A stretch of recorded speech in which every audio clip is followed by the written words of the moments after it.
So, whoa. I share this experience sparingly. um, but somebody asked, what was it like working with Johnny Depp?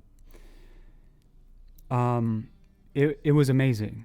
When you hear other celebrities and stuff talk about working with him, they always talk about like how magical it was and stuff like that.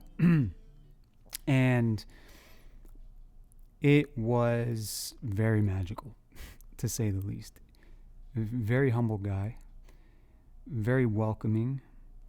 I was the first person he greeted on set, and I got to work with him for 4 days, and then I got to work with him exclusively within those 4 days.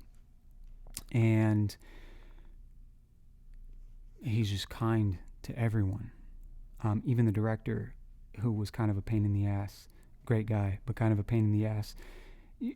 In the film industry, when you work with a director, you hope to work with a director who gets like 5 takes max, right? The less takes they get and they're ready to go, like the better. But this director, it was his first time working with high caliber celebrities, and I mean, working with Johnny Depp is like, fuck, he's pretty much a legend. So when you work with him, you're like, I want to get this shit perfect. And the director was doing like 10 takes, 15 takes. And working with somebody of Johnny's caliber, you don't need that many takes.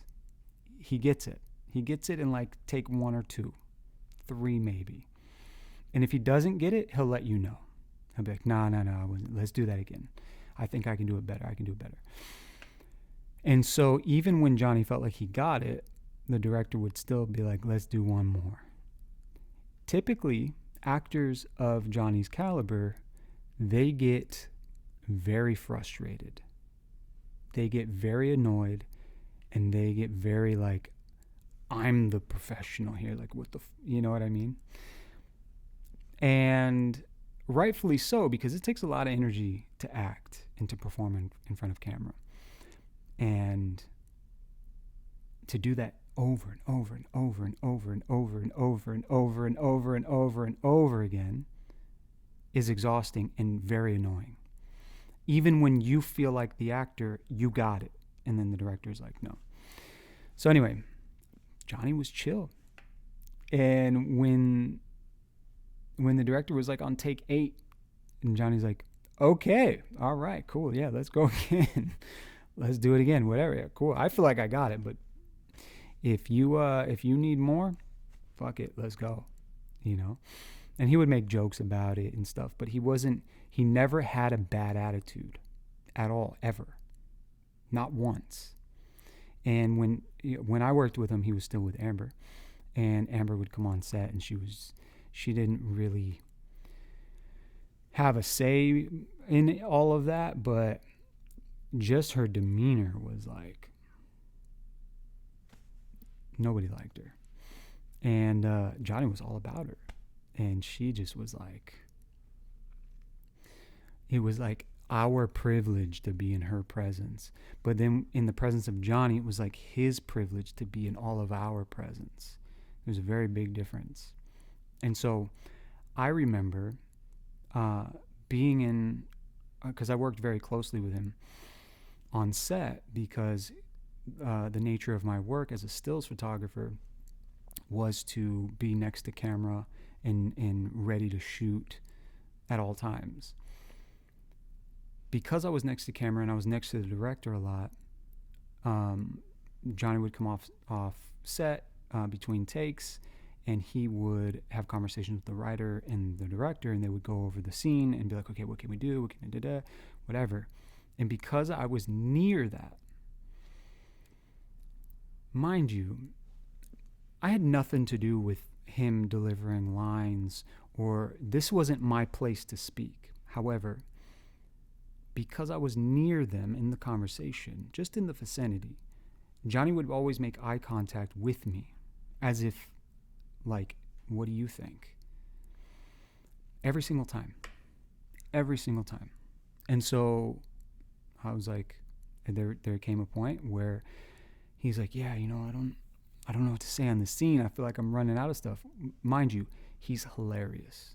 He is super funny, super witty. I'm sure most of you guys have seen in the trial how funny he can be, and it's like that nonchalant kind of wit.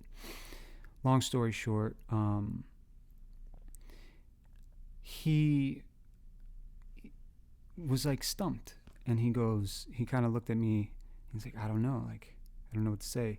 And I just felt naturally included in the conversation because of his mannerisms. So I just was like, you know what you should say, Johnny? He's like, what?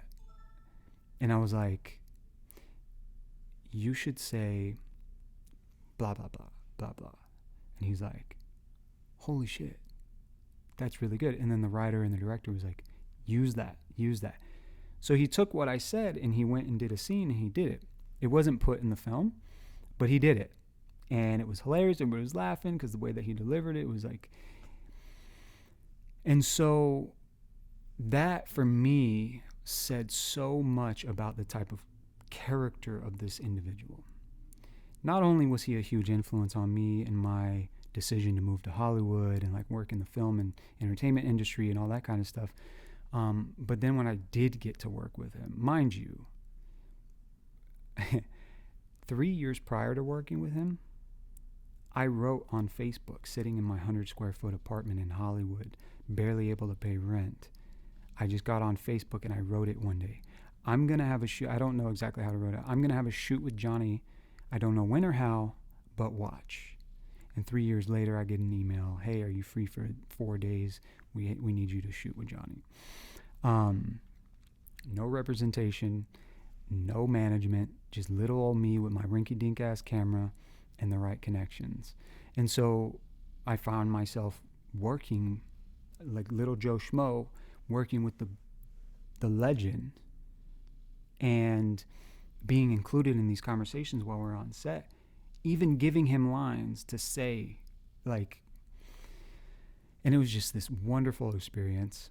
I watched how he treated the extras on set, and he would go between takes and he would just have conversations with them, like, what's up, y'all? Like, so are you guys actors? Or are you just doing this for like an extra paycheck? Like, some people are like, oh yeah, I'm an actor, I'm trying to make this. Like, how's it going? Like, is it working out for you? I know it can be, he's like, I got lucky.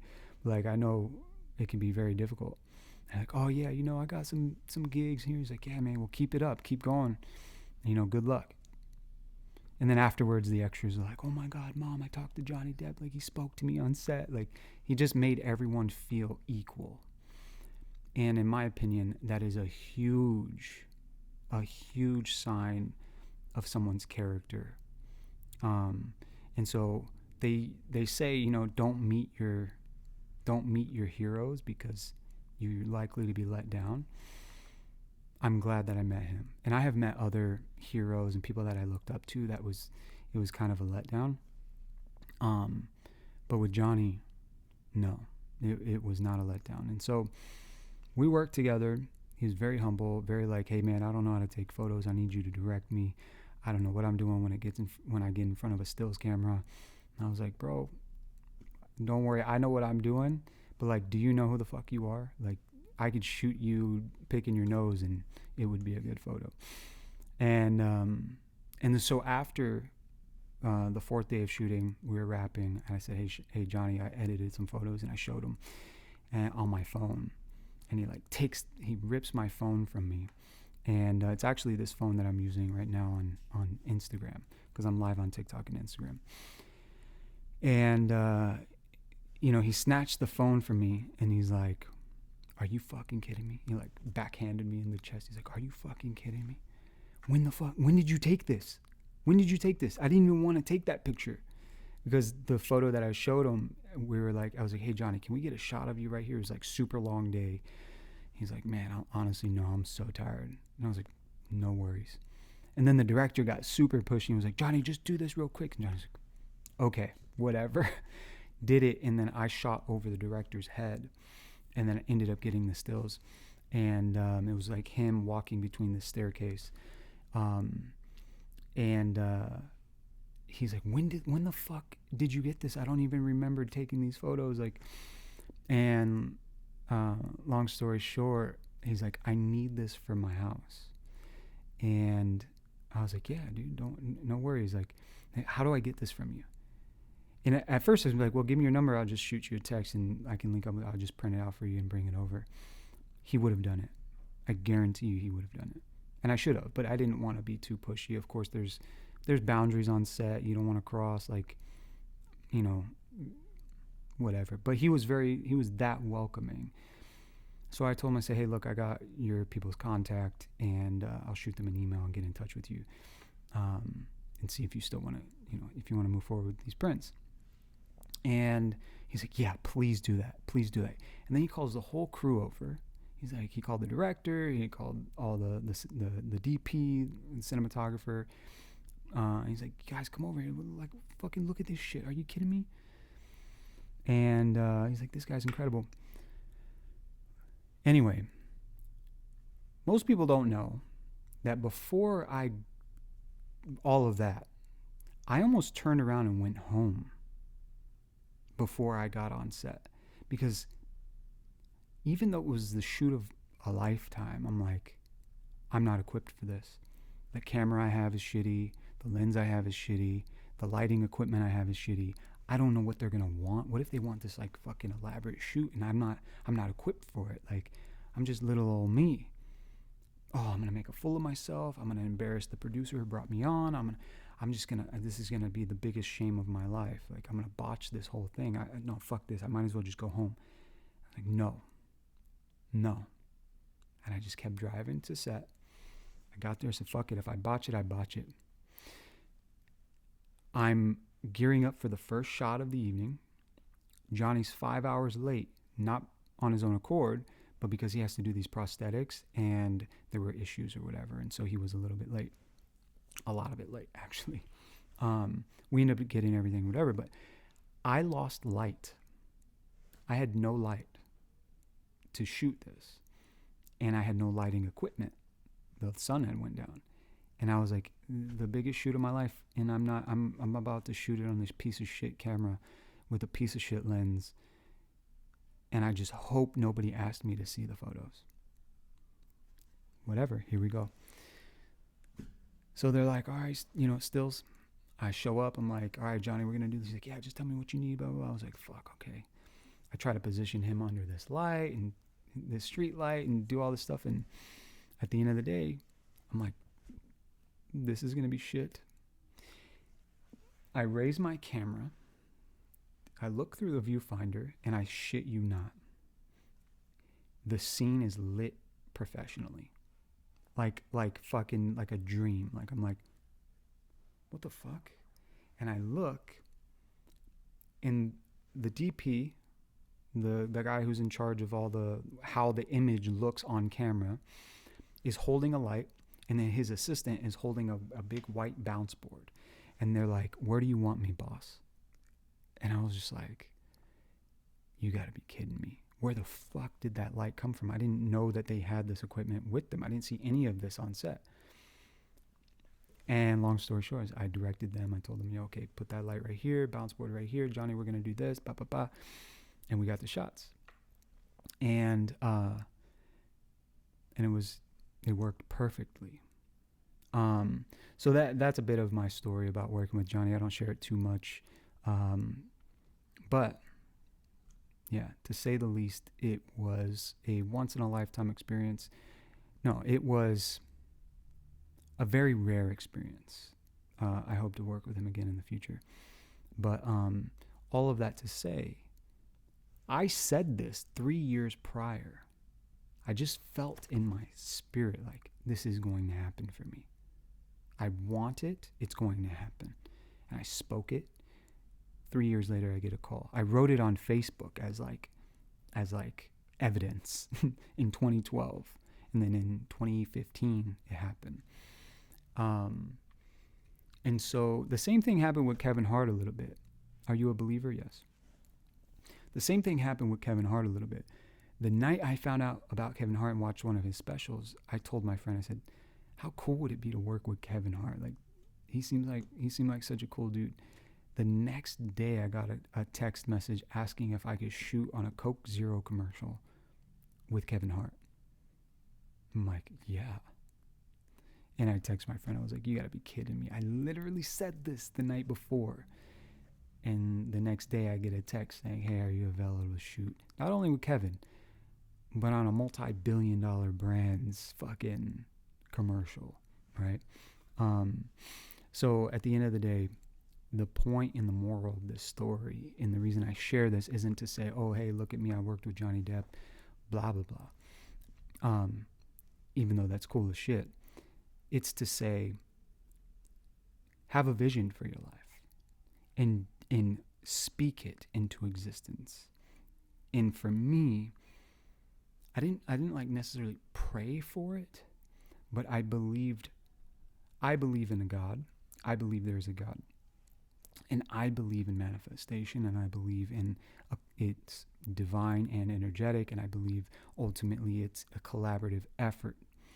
And when we as human beings act as creators of our lives and our realities, nothing pleases God more than that. Because it's like, give me something to work with. Give me some faith to work with. Oh, that's what you want? Tee me up. Tee me up, Darren. Watch me knock this shit out the park for you. But we're like, we got the ball, and we're like, oh, well, I don't know. Do you think you can hit it, creator of the universe, of all that is and all of reality, who made me and gives me the breath that I breathe? Are you able to hit the balls that I throw? He's like, try me. Fucking try me. And trust me. Trust me. Today, even, and I'll share this story in a bit, but even today was a day of that evidence, and I'll share this story later. But I mean, my whole career has been like this. My life is a fucking movie, and people say this in rap songs, but my life is literally that. And working with Johnny Depp was only the tip of the iceberg. So